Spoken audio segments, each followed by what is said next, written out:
Hello বন্ধুরা, তোমরা সবাই কেমন আছো? আজ আমরা আবার একটা নতুন ব্লগ নিয়ে চলে এসেছি তোমাদের সামনে। আজ আমরা রাধিকাপুরে এসেছি। এই যে রাধিকাপুরের সুন্দর দৃশ্য তোমাদের সামনে তুলে ধরলাম। দেখতেই পাচ্ছ এখানে ট্রেন দাঁড়িয়ে আছে। এটা ঠিক সন্ধ্যে 9টার সময় রাধিকাপুর থেকে ছেড়ে কলকাতা অবধি যাবে।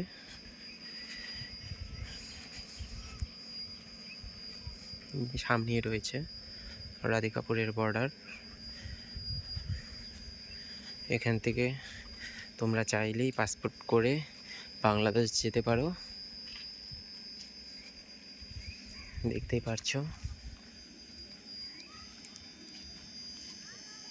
যে এই হচ্ছে রাধিকাপুর স্টেশন।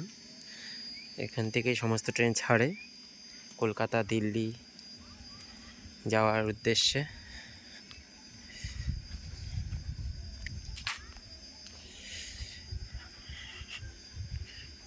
খুব সুন্দর প্রাকৃতিক এই দৃশ্য।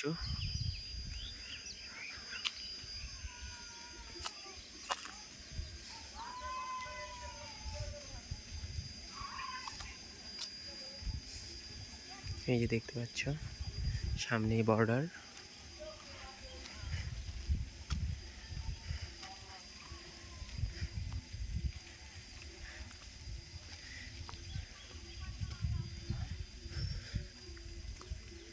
তো আমাদের সাথে এসেছে, অনেকটা দূরে দেখে যাবে না বলে সামনে থেকে ঘুরে এলো। এই যে রাধিকাপুর।